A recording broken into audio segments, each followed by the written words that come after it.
Si vous tapez l'école de grâce, vous allez nous retrouver et nous allons mettre des vidéos.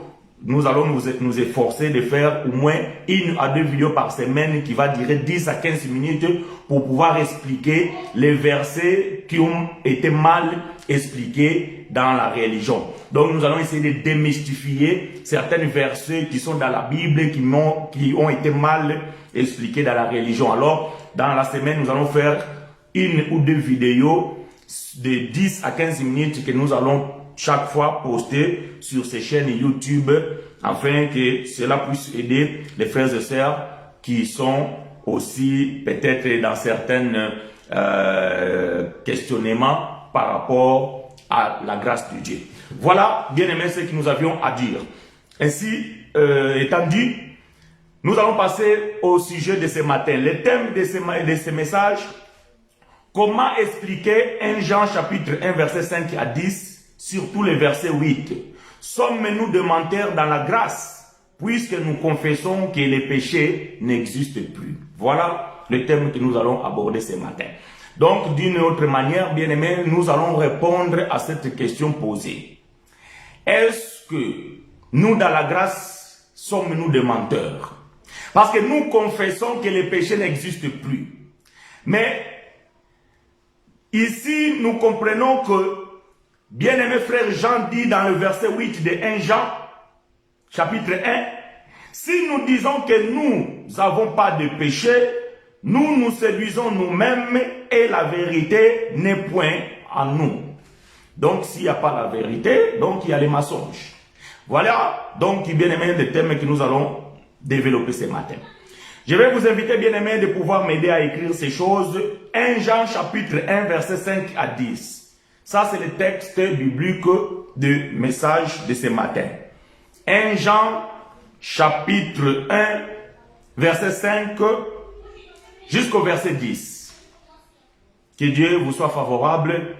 Les frères qui ont l'amabilité de pouvoir écrire ces choses, donc nous vous invitons de pouvoir écrire ces choses, afin que cela puisse aider aussi les bien-aimés qui vont nous rejoindre.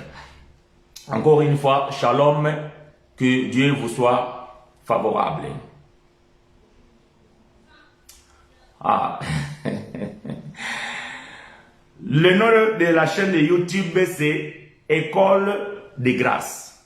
Donc, ceux qui ont kaka École de grâce, donc, bokomona tokobima. Mais, nassure que natinda qui déjà lien wana, même na ba Messenger, na ba Facebook, ou même na WhatsApp.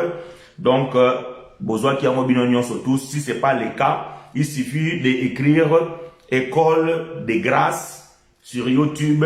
Donc, vous allez voir, nous allons apparaître et il y a déjà des vidéos qui sont postées là-dessus, des enseignements.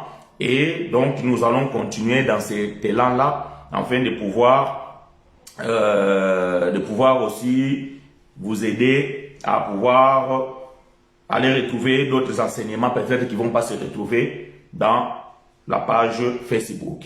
Merci Freddy, que Dieu te soit favorable. 1 Jean chapitre 1, verset 5 jusqu'au verset 10.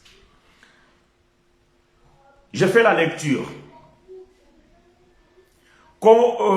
La nouvelle que nous avons apprise de lui et que nous vous annonçons, c'est que Dieu est lumière et qu'il n'y a point en lui de ténèbres. Si nous disons que nous sommes en communion avec lui et que nous marchons dans les ténèbres, nous mentons et nous ne pratiquons pas la vérité.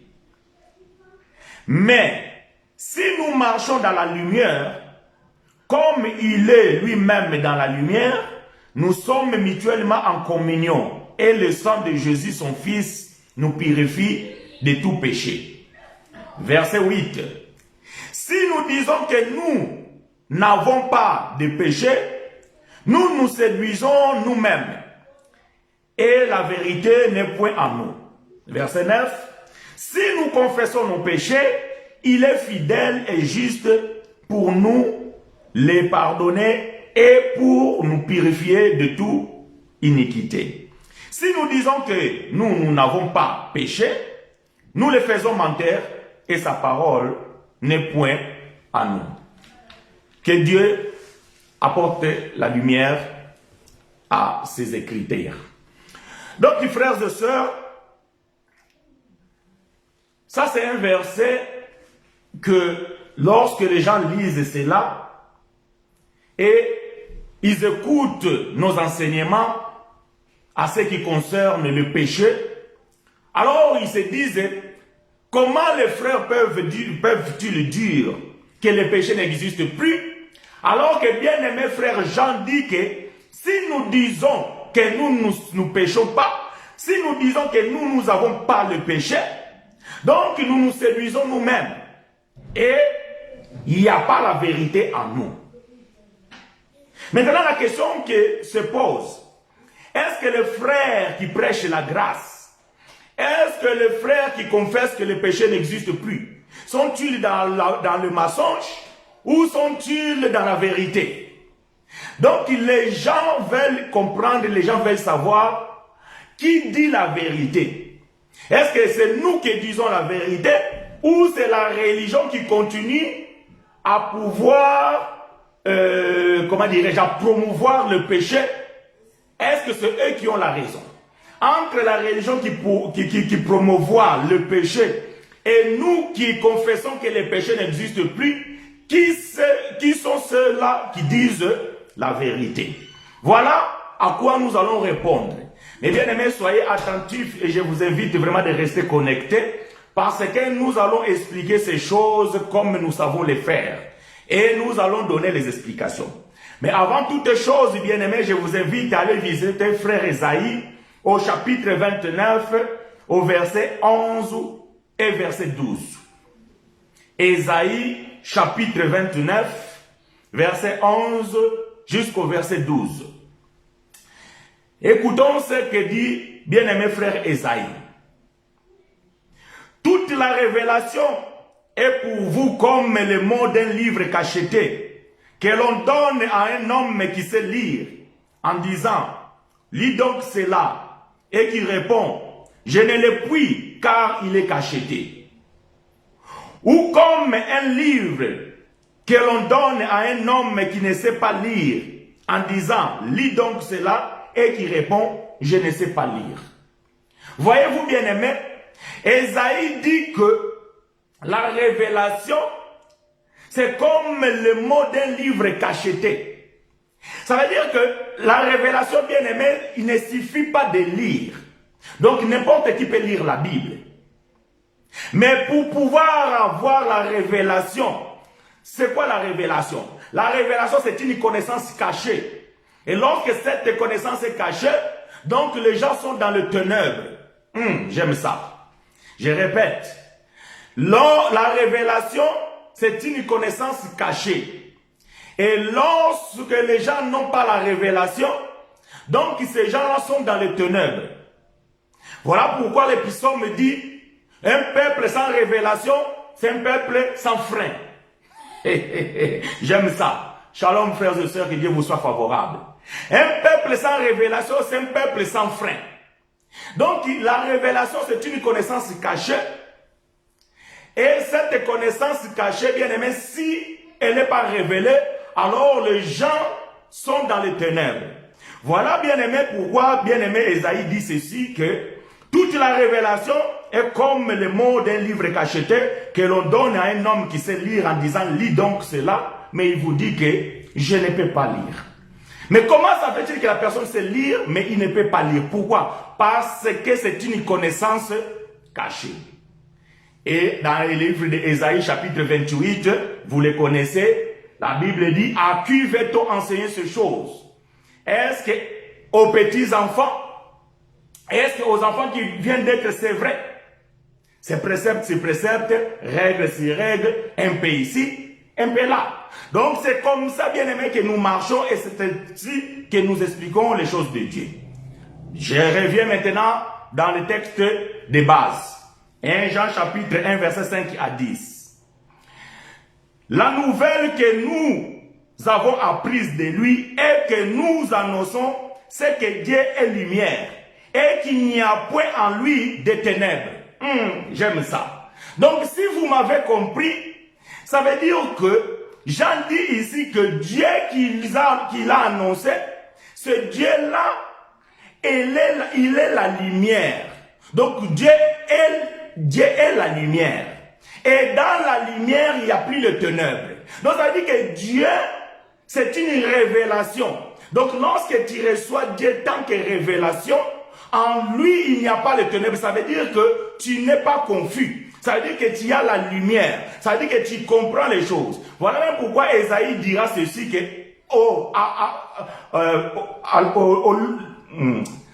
à la loi et au témoignage, si on ne dit pas ainsi, il n'y aura pas l'aurore. Donc, il n'y aura pas la lumière. Ça veut dire que la loi, c'est l'ombre. La loi, c'est les ténèbres. Et donc, si nous restons dans la loi et que nous ne rentrons pas dans le témoignage, donc il n'y aura pas la lumière. Donc, à de ce fait, les gens vont rester dans le ténèbre. Et Jean dit que c'est lui qui a enseigné, l'enseignement qu'ils ont reçu de la part de Dieu, est qu'il est la lumière. Et en lui, il n'y a pas le ténèbre. Ça veut dire que quand tu es en Dieu, il n'y a plus de cachets, de choses cachées. Donc, il n'y a plus de cachettes. Parce qu'en Dieu bien-aimé, il y a la révélation. Voilà pourquoi le sage Salomon pouvait dire que la gloire de Dieu, c'est de cacher des choses, et la gloire du roi, c'est de sonder les choses. Donc, bien-aimé, celui qui peut pénétrer l'entraille de Dieu, il faut qu'il soit un roi. Parce que la révélation est donnée au roi. Parce que c'est à eux qui ont été donnés la capacité de pouvoir sonder ce que Dieu a caché. Or, la Bible dit, il nous a fait des rois et des sacrificateurs. J'aime ces choses. Donc, bien-aimé, nous comprenons ici que quand Jean nous dit ces choses, donc, il veut déjà nous faire comprendre qu'il y a les ténèbres et il y a la lumière. Et nous avons expliqué que le ténèbre, c'est l'ombre.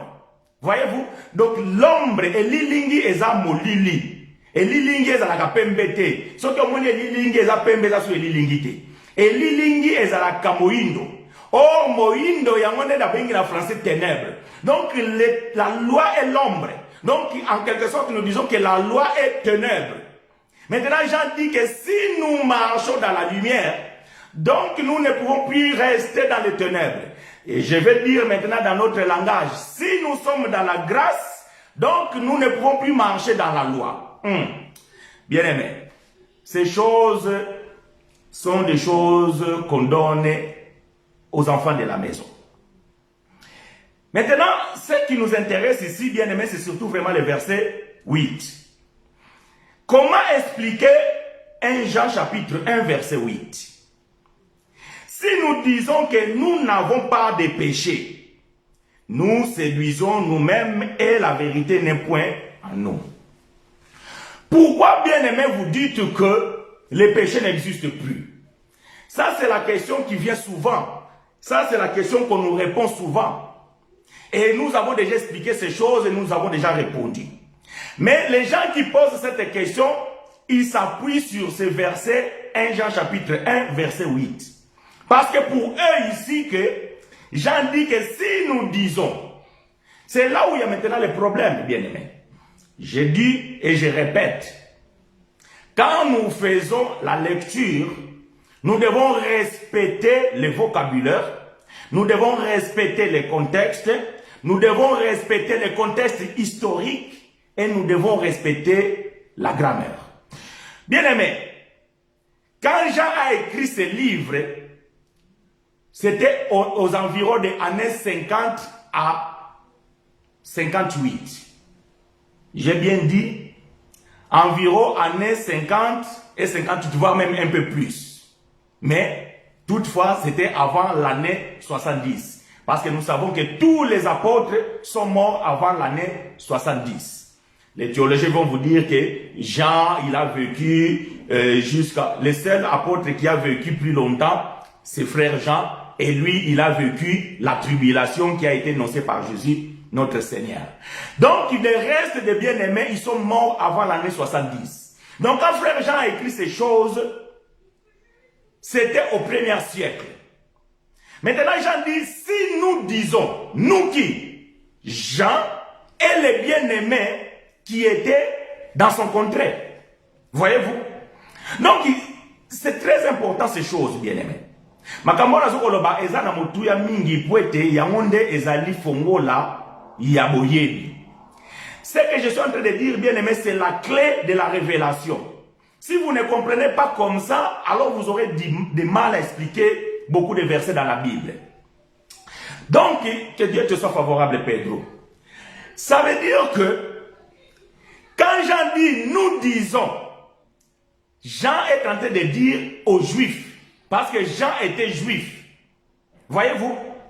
Donc, Jean n'était pas un païen. Et quand Jean a écrit les livres de Jean, il n'a pas écrit les livres de Jean pour l'église des païens. Non. Bien aimé, nous disons ceci. Il y a des enseignements que nous avions donnés qui se trouvent dans ma page Facebook.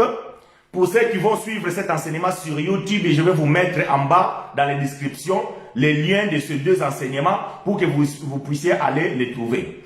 Nous avons enseigné les deux ministères et nous avons enseigné la cohabitation des alliances. Ces deux enseignements, bien aimés, sont très importants pour pouvoir comprendre ces choses. Mais je vais faire un résumé très vite. Dans la Bible, bien aimé, nous avons deux ministères. Nous avons le ministère de Moïse et nous avons le ministère de Christ, qui est le ministère de la nouvelle alliance, le ministère de l'esprit et de réconciliation. Et il y a un autre ministère qui est le ministère de Moïse, qui est le ministère de condamnation et de la mort. Donc, ces deux ministères, bien aimés, vous allez comprendre que lorsque les apôtres ont reçu le mandat de pouvoir commencer l'église, dans les jours de Pentecôte, ils vivaient un temps que nous appelons la cohabitation des alliances. Ça veut dire qu'il y avait déjà la grâce, mais la loi était encore là. Pourquoi? Parce que le totem de la loi, c'était le temple de Jérusalem, le temple de Salomon. Aussi longtemps que le temple était debout, les sacrificateurs continuaient à offrir les sacrifices, les gens continuaient à aller adorer dans le temple. Même les apôtres, ils allaient aussi au temple. Actes des apôtres, chapitre 3, vous pouvez comprendre ces choses. Donc, les apôtres n'ont pas vécu 100% grâce comme nous. Nous vivons les temps de 100% grâce. Pourquoi? Parce que depuis l'année 70, selon l'histoire écrite par notre bien-aimé frère Flavius Joseph, il a dit que le temple a été détruit dans l'an 70 lorsque les Romains ont envahi Jérusalem. Et depuis que le temple a été détruit, le sacrifice a été cessé. Donc vous devez comprendre que les apôtres vivaient le temps de cohabitation des alliances. Donc il y avait la grâce et il y avait l'alliance. Plutôt il y avait la grâce et il y avait la loi. Quant à la loi spirituelle, Christ il avait mis fin de cette loi à la croix. Romains chapitre 10 verset 4, Christ est la fin de la loi. Ça c'était la loi spirituelle. Parce que Paul dit que la loi elle est spirituelle. Mais quant à la loi physique, ce qui était matériel, les pratiques de la loi a été a pris fin lorsque le temple a été détruit. Voilà. Donc, ça, c'est un résumé. Mais si vous voulez comprendre bien ces choses, allez voir ces vidéos. C'est intitulé « Les deux ministères » et l'autre, c'est intitulé « La cohabitation des alliances ».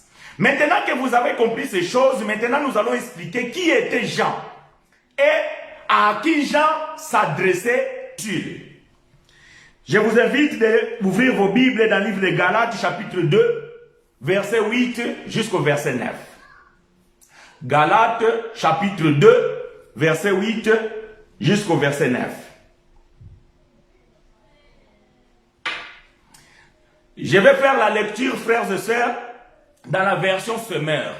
Parce que la version Semeur me convient plus pour pouvoir expliquer ce que je vais dire. Galates, chapitre 2, verset 8 jusqu'au verset 9. Je vais faire la lecture dans la version Semeur. Car celui qui a agi en Pierre pour qu'il soit l'apôtre des Juifs a aussi agi en moi pour que je sois celui des non-juifs. Ici, c'est Paul qui parle. Verset 9.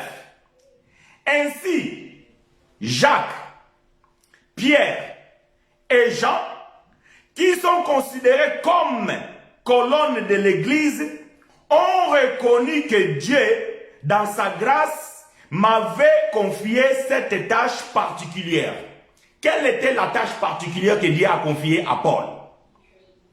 C'est pourquoi ils nous ont serré la main à Barnabas et à moi en signe d'accord et de communion.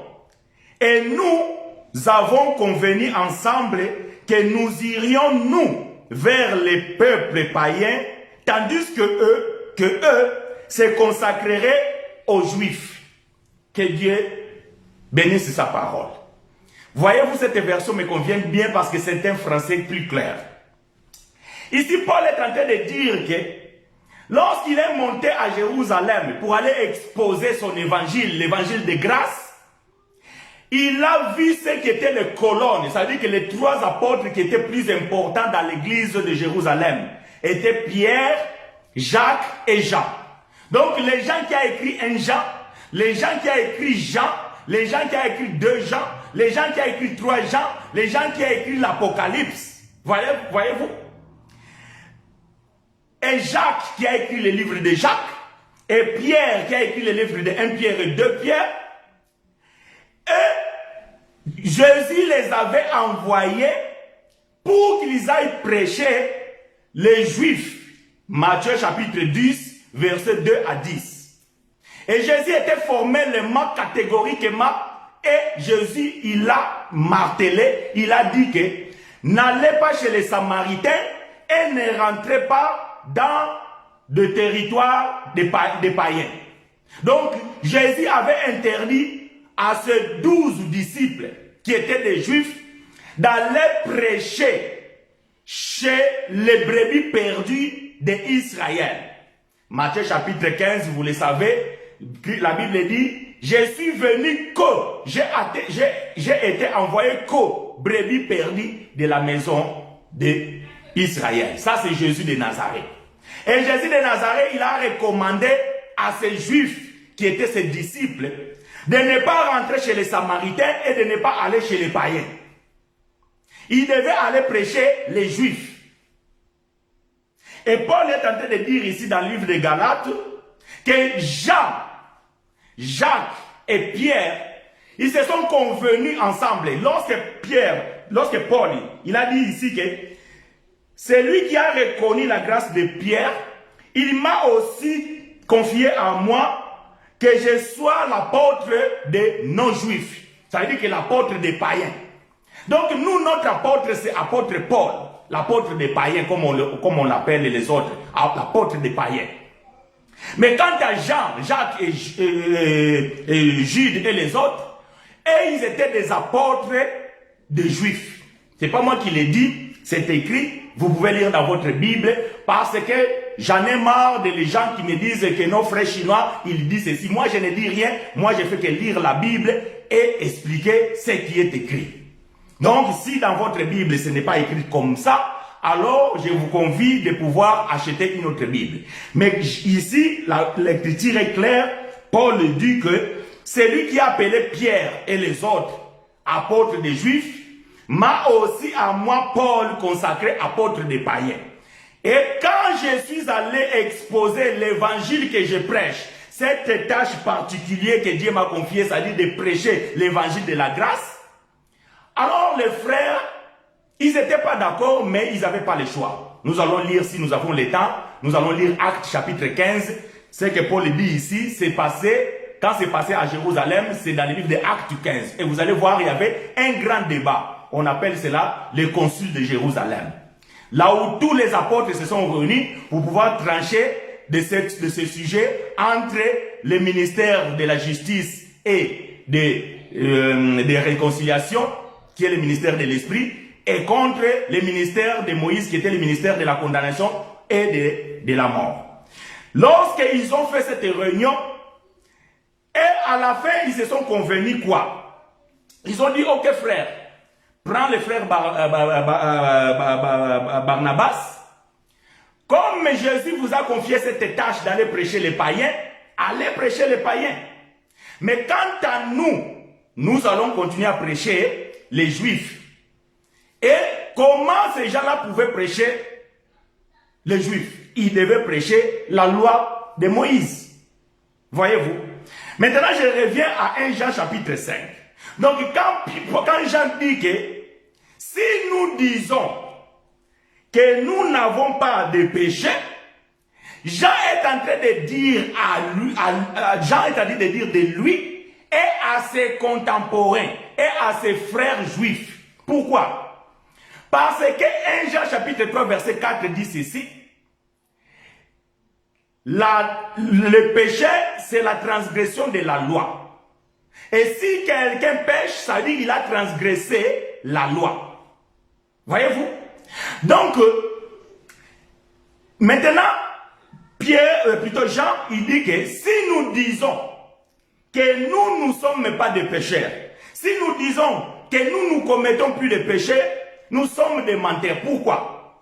Parce que, bien aimé, la loi, elle contenait 613 préceptes. Et la loi était un cercle fermé. Donc, si tu commences à obéir la loi, tu dois obéir toute la loi. Si tu tombes sur une loi, alors tu as tombé sur toutes les lois. Jacques chapitre 2. Écoutons ce qui est écrit. Jacques chapitre 2, verset 8 à 11. Je vais toujours lire dans la version sommaire. Ça, c'est une version qui me convient. Jacques, chapitre 2, verset 8 à 11. C'est très important, bien aimé, de comprendre ces choses. Parce que si vous ne comprenez pas ça, alors tous nos enseignements vont vous sembler difficiles ou compliqués. Voilà pourquoi beaucoup n'ont même pas le temps de nous suivre, mais ils sont rapides dans les critiques. Mais cela, bien aimé, nous fortifie. Et cela nous aide même aussi à pouvoir dire que non, nous sommes dans de bonnes voies. Parce que Dieu nous révèle toujours. Et lorsqu'on nous pose des questions, parfois, que les gens pensent que c'est des questions difficiles, mais Dieu nous donne la faculté de pouvoir venir et répondre. Jacques chapitre 2, verset 8 à 11, où je lis. Si au contraire, vous vous conformez à la loi du royaume de Dieu, telle qu'on la trouve dans l'Écriture, tu aimeras ton prochain comme toi-même, alors vous agissez bien. Verset 9. Mais si vous faites des différences entre les personnes, vous commettez un péché.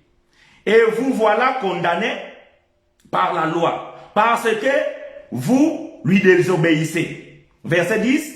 En effet, celui qui désobéit à un seul commandement de la loi, même s'il obéit à tous les autres, se rend coupable à l'égard de toute la loi.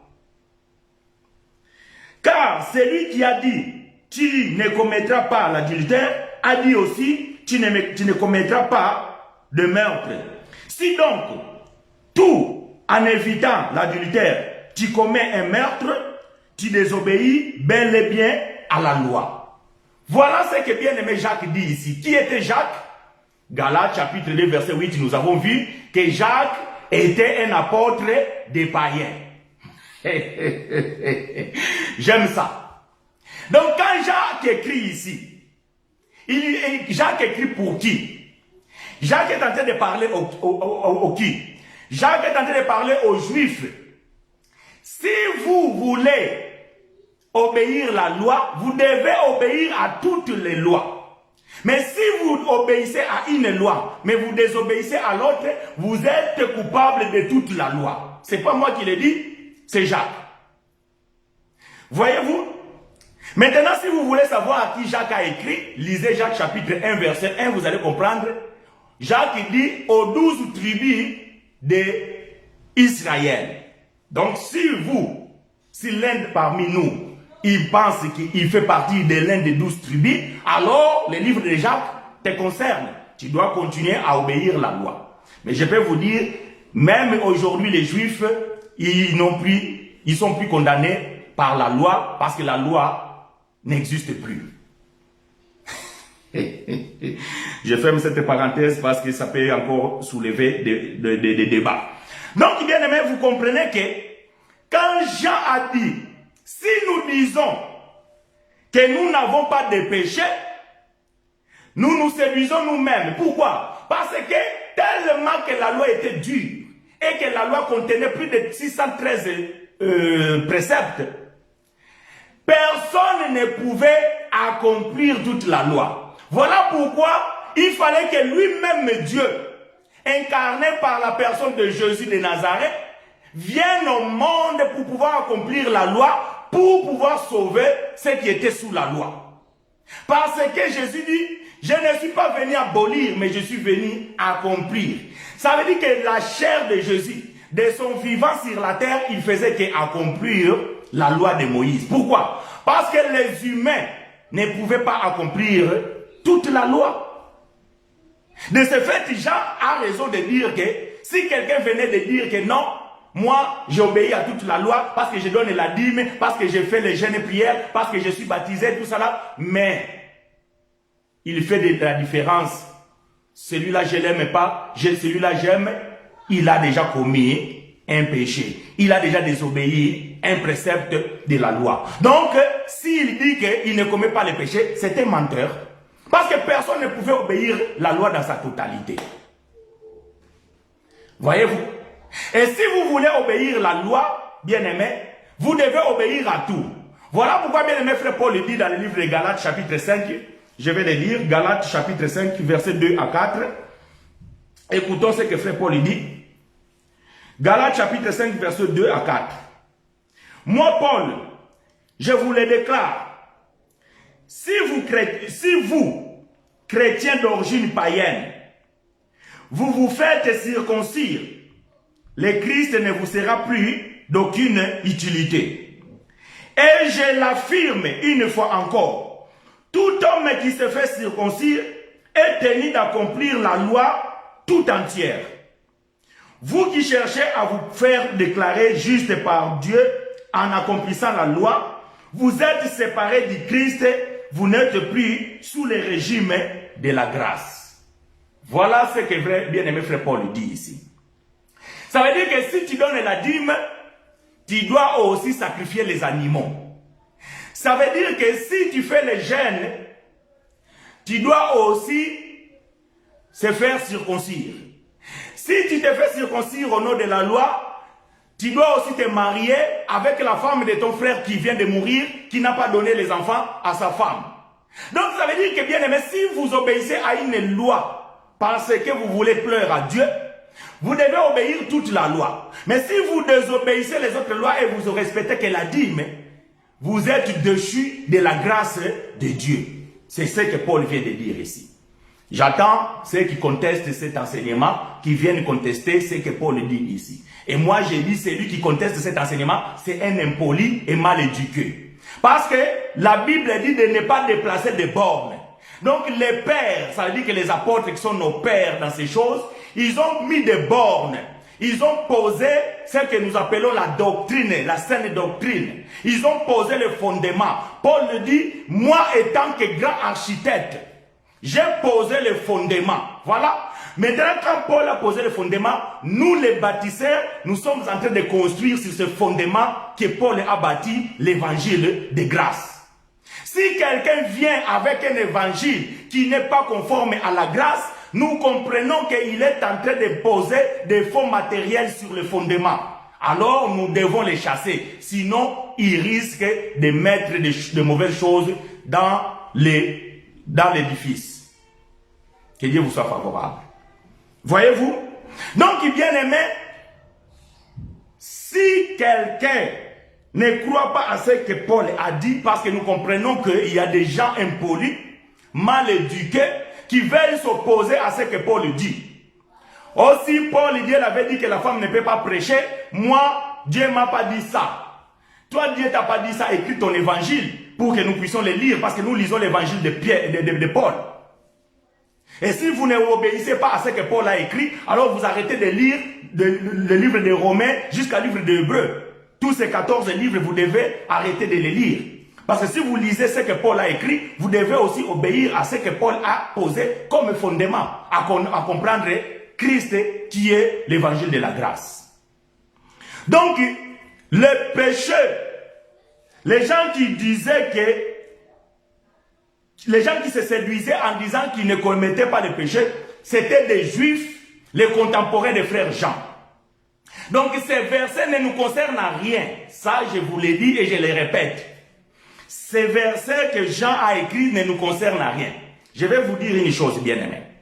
Quand vous lisez les épîtres de Jacques, quand vous lisez l'épître plutôt de Jacques et les épîtres de Pierre, les épîtres de Jean, même l'épître de Jude, si vous trouvez quelque chose qui est doctrinal, cela nous concerne.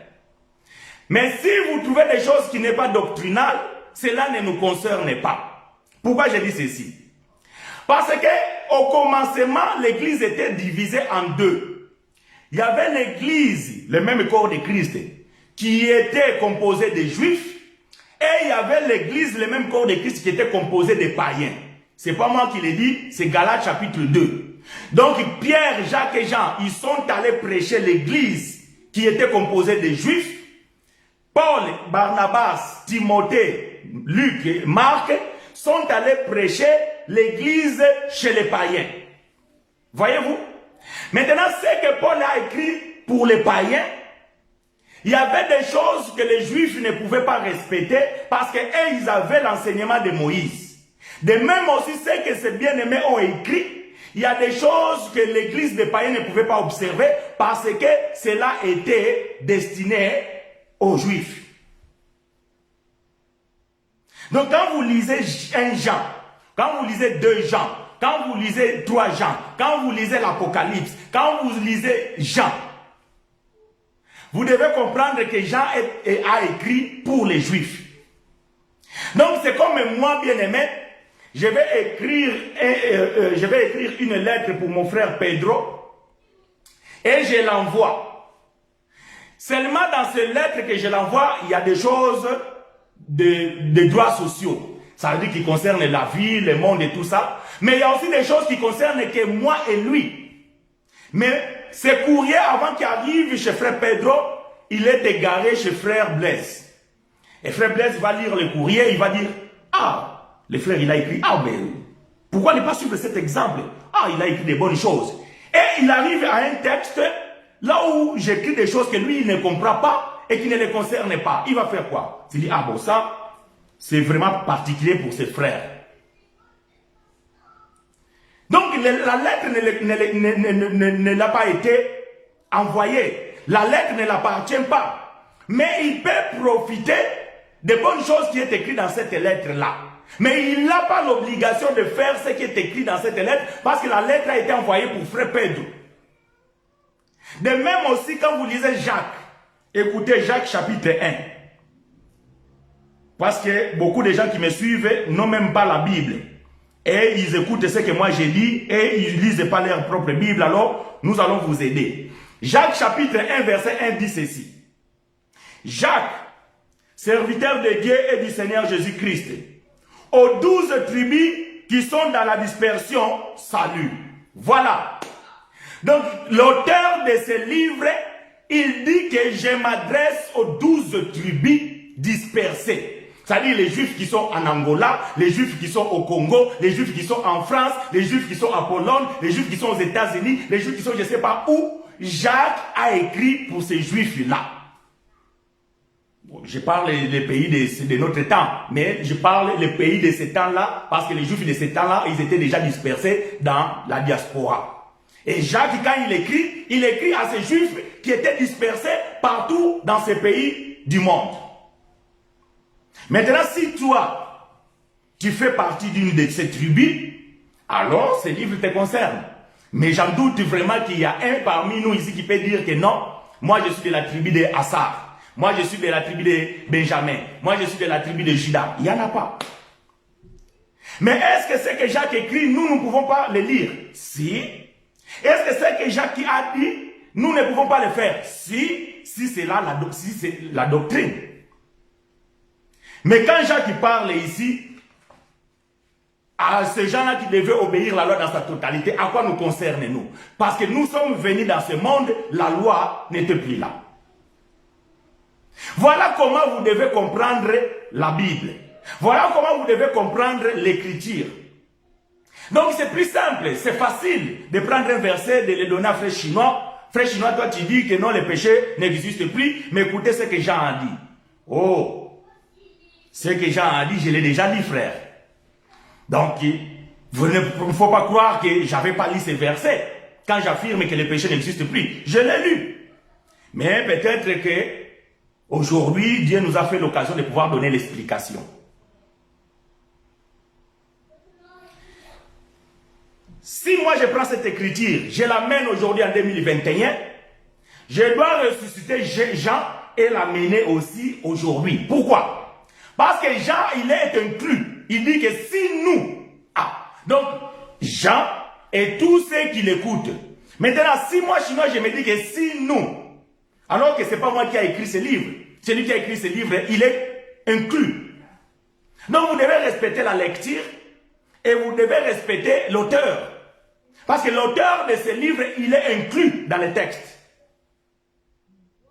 Donc Jean, il est inclus dans le texte. Donc si vous prenez ce texte et vous l'amenez aujourd'hui, vous devez ressusciter Jean.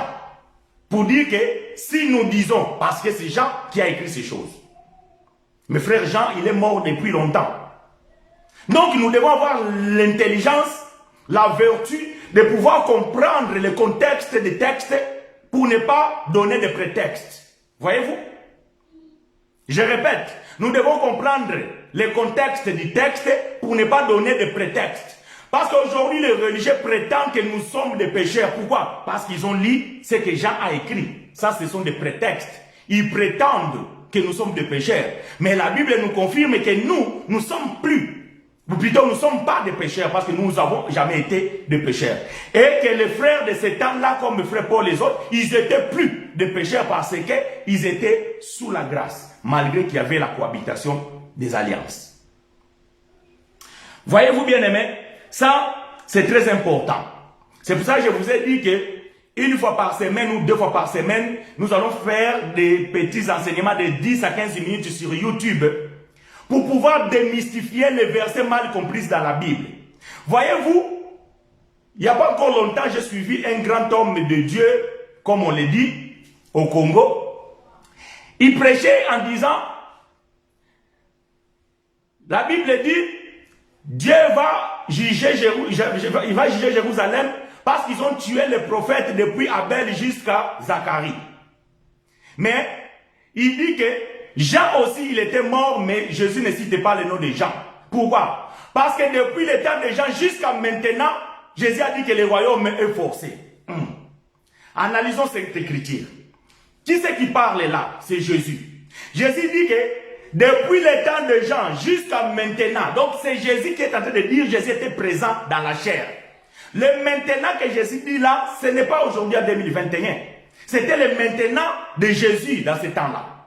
Quand un prédicateur prend ce verset en 2021 ou en 2020 ou en 1900, je ne sais pas combien, il dit que le royaume de Dieu est forcé jusqu'à maintenant, il vous a menti.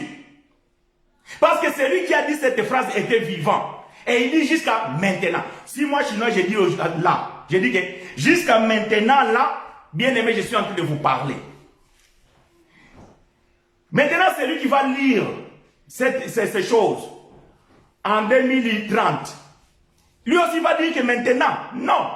Il va dire que les frères, il avait dit jusqu'à ce jour-là. Ça veut dire le 28 février 2021, quand il parlait. C'est ainsi, bien aimé, que vous devez comprendre la Bible. Il ne faut pas lire la Bible tout simplement comme des moutons.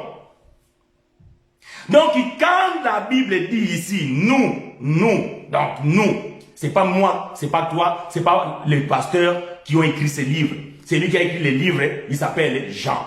Donc, Jean est inclus là-dedans. Même combien si Jean pouvait dire vous. Donc, il voulait dire vous, les gens qui l'écoutaient, les gens qui étaient à ce temps-là avec lui. Parce que ça fait presque déjà 1930 ans que ce livre a été écrit. Voyez-vous? plus de presque 2000 ans passés. On peut même dire que c'est écrit est là. Et en 100, ils ont dit nous. En 200, ils ont nous. L'année 1000, ils ont dit nous. L'an 1100, nous. 1900, nous. 2001, nous. Et c'est nous, c'est toujours les mêmes nous. Ça, c'est comprendre comment les Écritures. Non. Ça, c'est mal comprendre les Écritures. Voyez-vous, bien-aimés? J'espère que vous êtes en train de me comprendre. Bien-aimés, comme je vous ai dit que nous allons nous efforcer de faire entre 45 et 1 heure pour que les vidéos ne soient pas longues. Si vous avez des questions, vous les posez et à la fin de cet enseignement, donc je vais garder 5 minutes pour pouvoir répondre à vos questions. Donc là, je suis déjà presque à 50 et quelques minutes. Donc, bien-aimés, nous allons presque mettre point-virgule dans ça. Mais je vais vous inviter, bien-aimés frères, de lire avec moi Actes des Apôtres chapitre 15. Actes des Apôtres chapitre 15.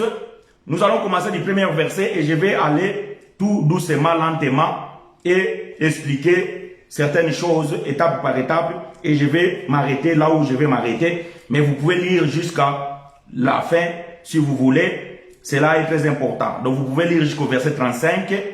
Mais ça va jusqu'au 41, mais vous pouvez lire jusqu'à verset 35 si vous voulez comprendre le contexte. Mais moi, je vais lire quelques versets et nous allons comprendre.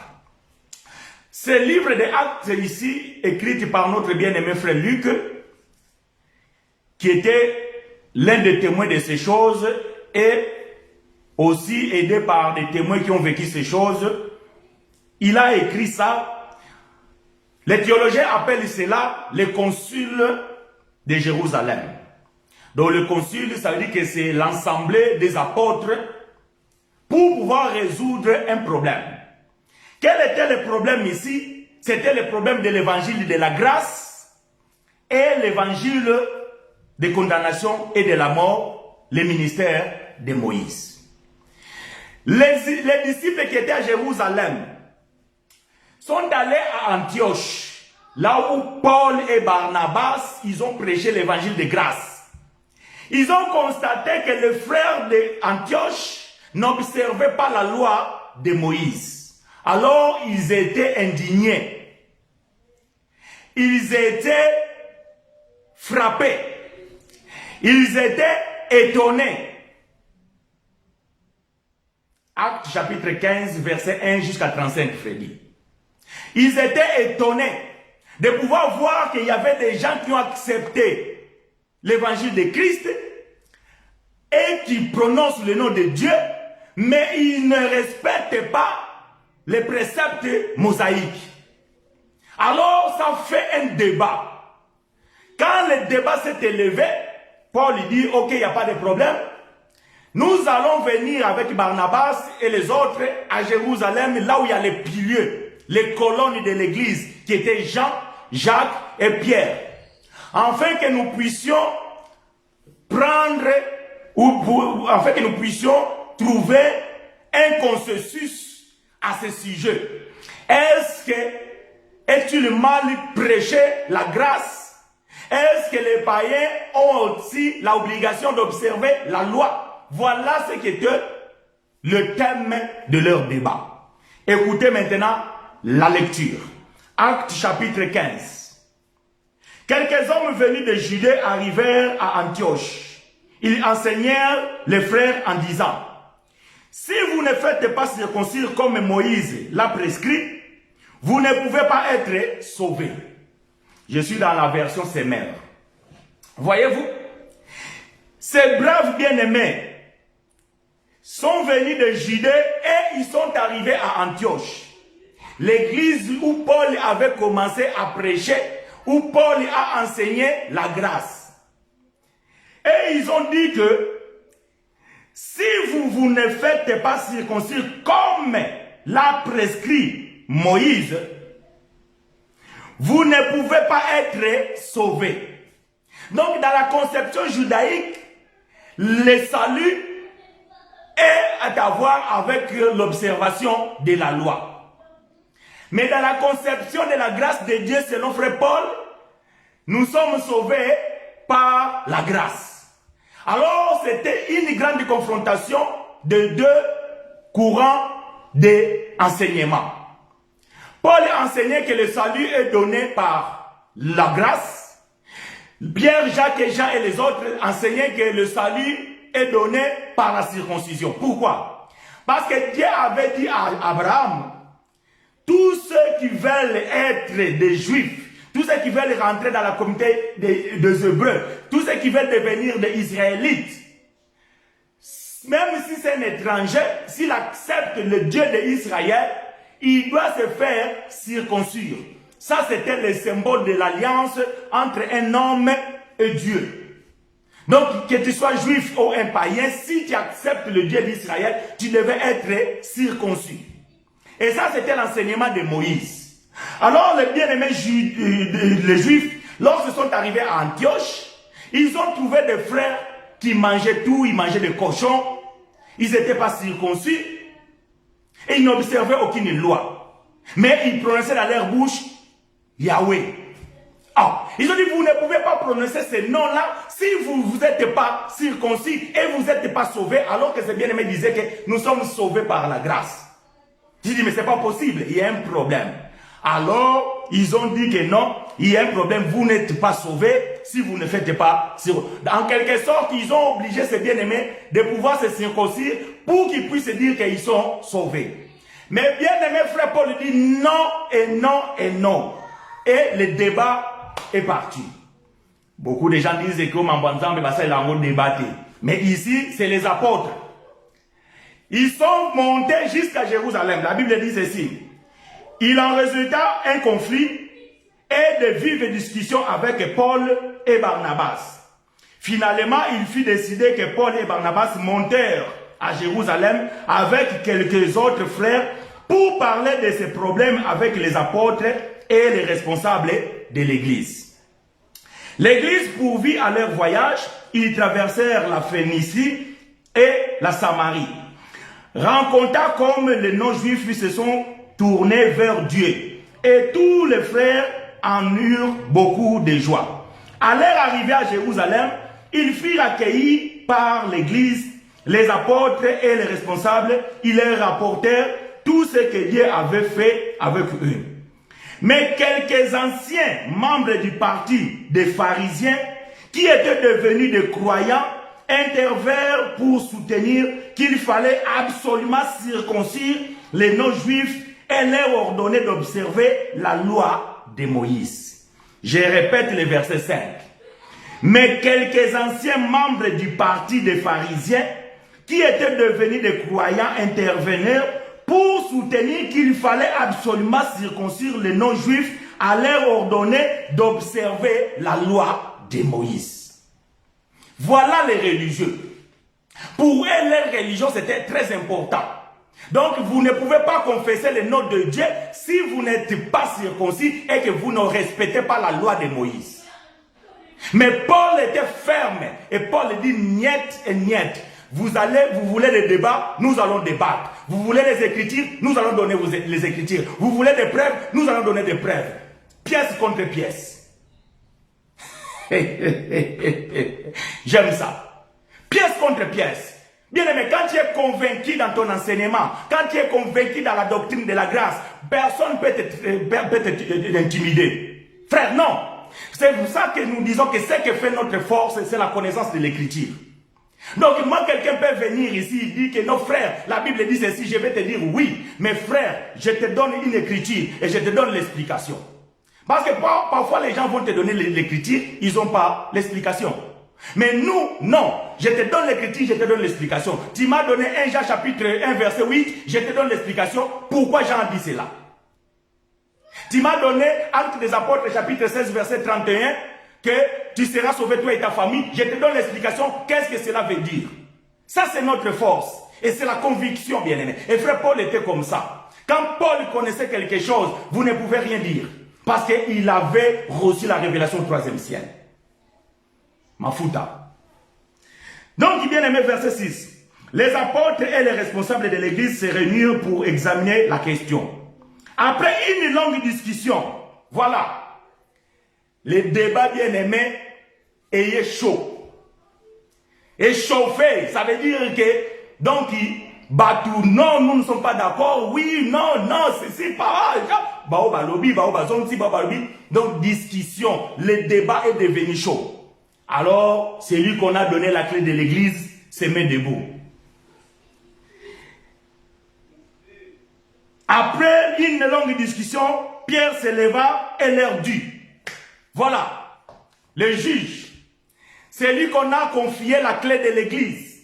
C'est lui qui, Jésus avait dit que je te donne la clé, ce que tu lieras sur la terre sera lié au ciel. Il se met debout, il prend la parole. Écoutez ce que Pierre dit.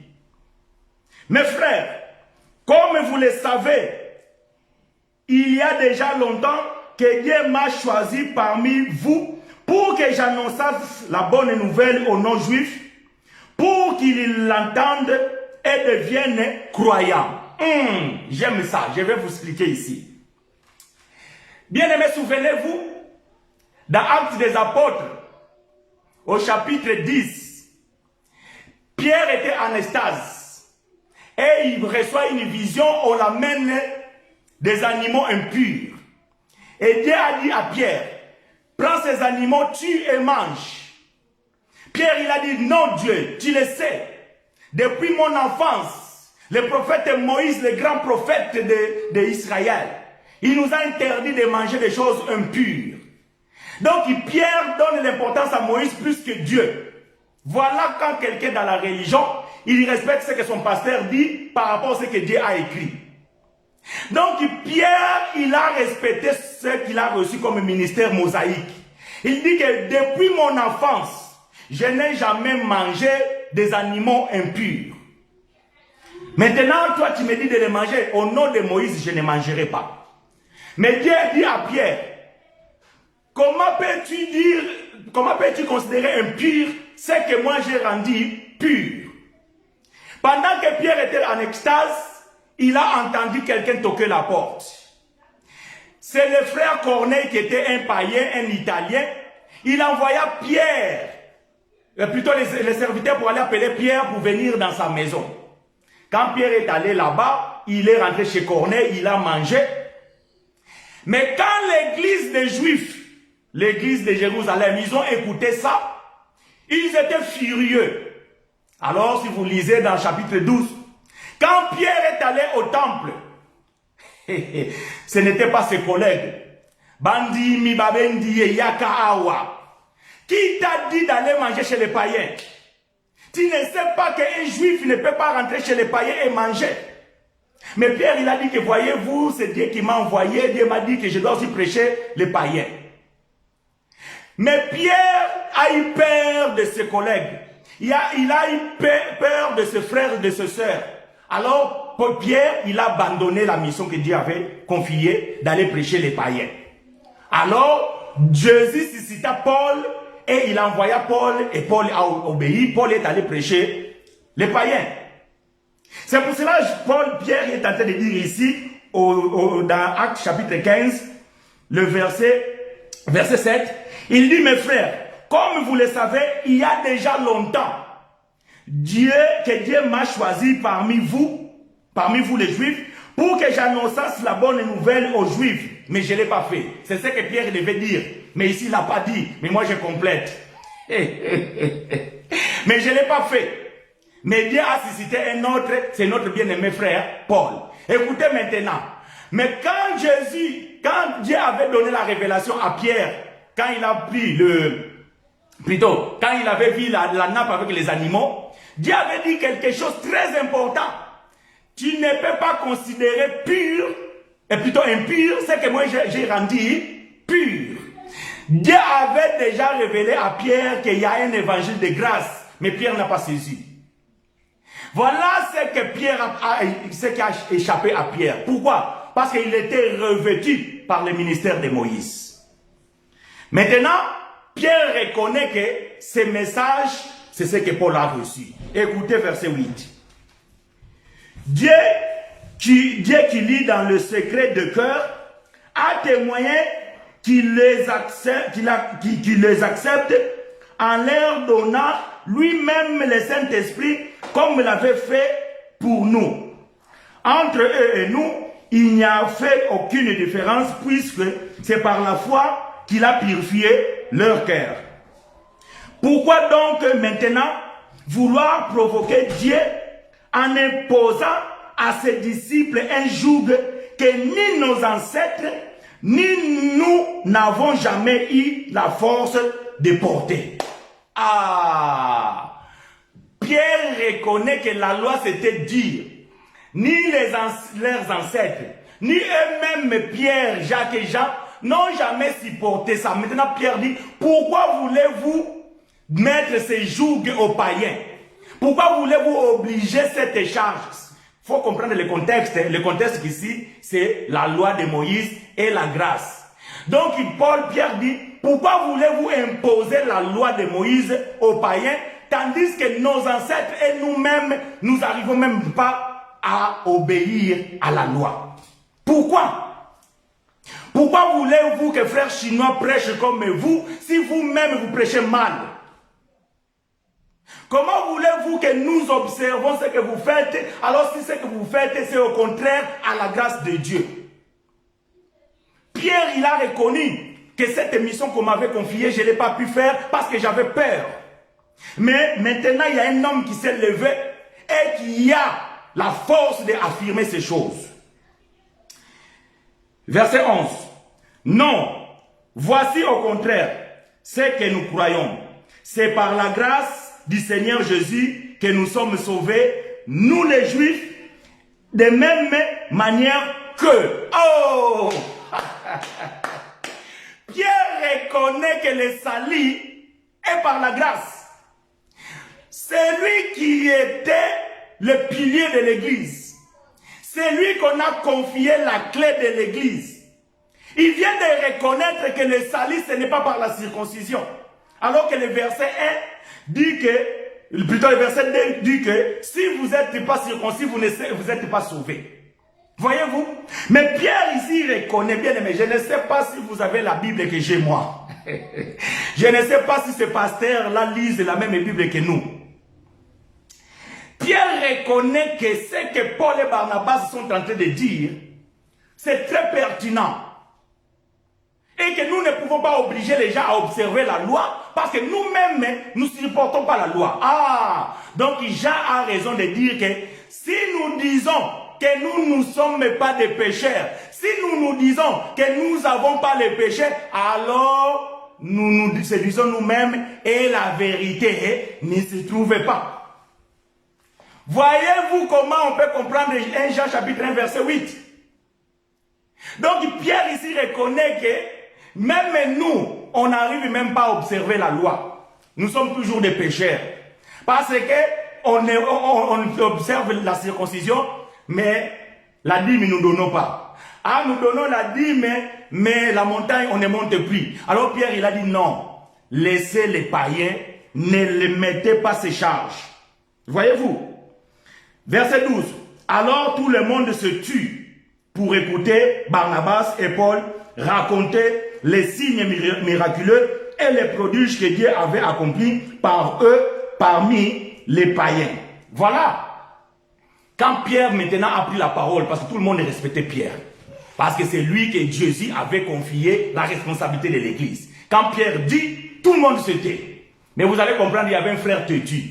Tout le monde se tue. Tout le monde calme. Ils ont laissé maintenant le temps à Paul et à Barnabas à pouvoir maintenant exposer l'évangile de grâce. Et Paul et Barnabas ils se sont mis debout. Ils ont maintenant commencé à parler les merveilles de Dieu. C'est que Dieu a opéré à ces hommes-là qui ne connaissent pas la circoncision, qui ne connaissent pas les gènes, qui ne sont pas baptisés par les eaux, qui ne font pas les gènes. Mais voilà ce que Dieu a opéré au milieu d'eux. Et ils étaient stupéfaits. Ils étaient étonnés. Verset 13. Quand ils eurent fini de parler, Jacques prit la parole et dit. Après Pierre, maintenant c'est Jacques. Jacques, il était un têtu. Il était demi-frère de Jésus. Écoutez Jacques. Voilà pourquoi je vous dis, quand vous lisez Jacques, Jacques, il écrit aux Juifs. Et Jacques, il respectait la loi. Écoutez ce que Jacques dit ici. Verset 13. Quand ils firent finir de parler, Jacques prit la parole et dit, maintenant mes frères, écoutez-moi. Lolendo. Voyez-vous? Bien aimé, je ne sais pas, quand vous lisez parfois, essayez de rentrer dans l'écriture. Maintenant mes frères, écoutez-moi. Simon vous a rappelé comment, dès le début, Dieu lui-même est intervenu pour se choisir parmi les non-juifs un peuple qui lui appartienne. Cela concorde avec les paroles des prophètes, puisqu'il est écrit, après cela, dit le Seigneur, je reviendrai et je rebâtirai la maison de David qui s'était effondrée. Et j'en relèverai les ruines, je la redresserai. Alors le reste de l'humanité se tournera vers le Seigneur. Oui, toutes les nations qui sont appelées à m'appartenir. Ainsi parle le Seigneur qui a réalisé ce qu'il a préparé de toute l'éternité. Voici donc ce que je propose. Voilà, écoutez maintenant la proposition de Jacques. Un ferveur de la loi de Moïse. Un ferveur du ministère de Moïse. Un ferveur du ministère de la condamnation et de la mort. Jacques, maintenant, il va mettre un peu de levain dans la pâte. Écoutez maintenant ce que Jacques propose. Voici donc ce que je propose. Continue. Jacques continue. Jacques continue. Jacques. Ne créons pas de difficultés aux païens qui se convertissent à Dieu.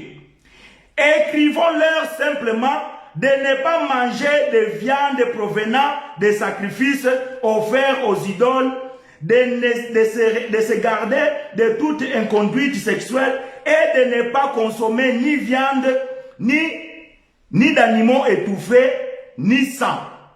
Voyez-vous, Jacques prend la parole. Quand Pierre a pris la parole, Pierre a reconnu que l'évangile maintenant, c'est l'évangile de grâce. Le salut maintenant, c'est par la grâce. Mais Jacques, quand il prend la parole, il dit, ok, nous avons écouté les chefs.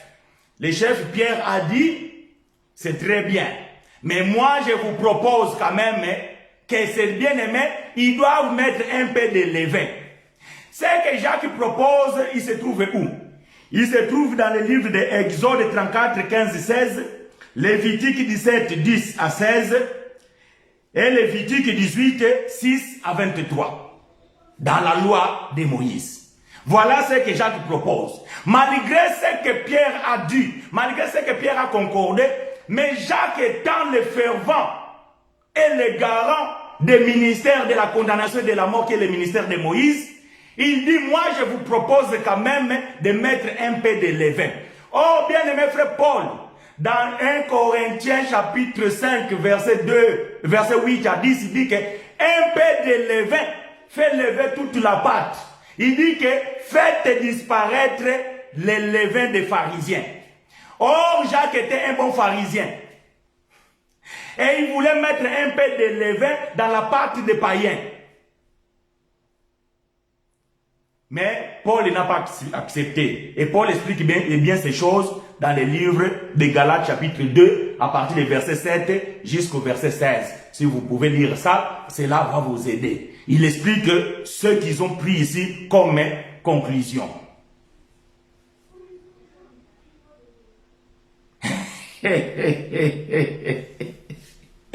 Et oui frère, malheureusement, nous c'est comme ça, quand on dit quelque chose, ah ce frère c'est un rebelle, ce frère là c'est un traître du diable.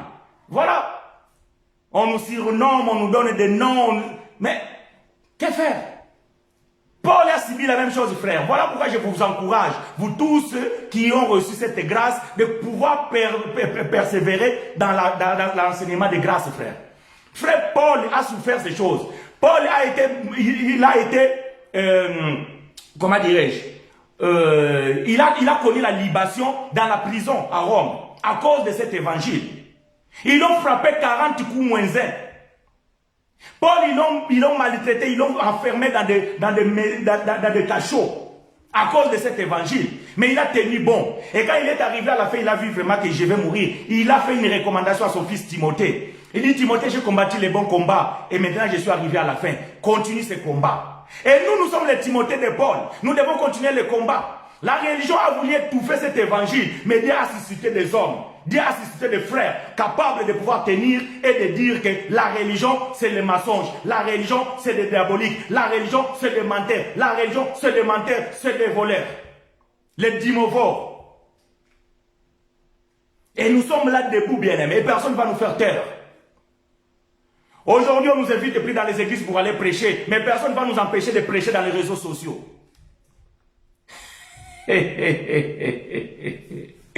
Voyez-vous, bien-aimés? Donc, c'est ça, l'évangile de la grâce. Je vous encourage, bien-aimés. Donc, nous disons ceci. Frère Jean, quand il dit que si nous disons que nous ne commettons pas le péché, nous nous séduisons nous-mêmes et que la vérité ne se trouve pas à nous, il ne parle pas à l'église des païens. Il parlait ces choses à l'église des Juifs. Ça, c'est très important de comprendre. Beaucoup de gens ne comprennent pas ces choses. Que l'église était séparée en deux. Il y avait l'église des païens et l'église des Juifs. Mais quand la loi est tombée, ça dit quand le temple est tombé, nous arrivons maintenant en Éphèse chapitre 2, versets 13 à 15. Le mur, voyez-vous, la Bible dit, Christ a fait tomber le mur de séparation et il appelait ceux qui étaient loin et ceux qui étaient près. Il en a fait un seul corps. Aujourd'hui, dans la 100% grâce, il n'y a plus l'église des Juifs, il n'y a plus l'église des païens, il n'y a qu'une seule église qui est le corps de Christ. Pourquoi? Parce que le mur qui séparait ces deux zones est tombé. Voilà comment on explique l'évangile dans les réseaux sociaux. Et Éphésiens chapitre 2, vous pouvez le lire parce que je dois mettre point virgule, je suis en train d'arriver à la fin.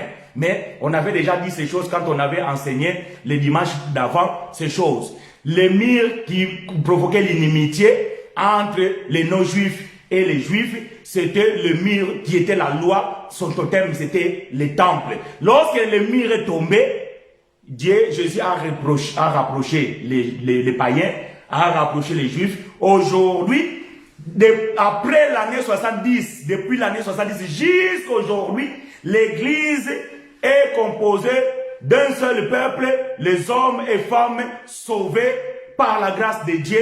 Et c'est ce que nous composons, cette église. Et je confirme, il n'y a pas de péché dans ce corps de Christ. Les péchés n'existent plus, car les péchés étaient la transgression de la loi. 1 Jean chapitre 3, verset 4. Que l'Éternel, notre Dieu, vous soit favorable, frères et sœurs. Nous allons mettre un point virgule. Voyez-vous, je voulais même me faire moins de temps, mais l'onction, quand il est là, on ne peut rien faire. Ça fait presque 1h30 que nous parlons de ces choses. Mais notre Dieu est merveilleux. Donc, nous vous sommes reconnaissants.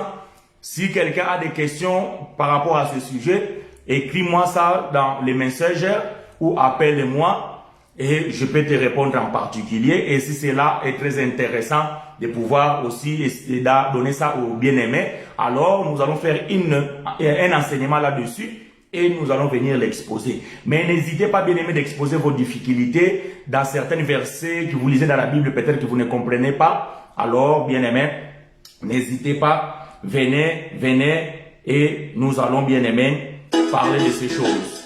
Que Dieu de gloire, de Dieu d'amour, de Dieu plein de compassion, notre Sauveur, notre Seigneur, nous sommes favorables.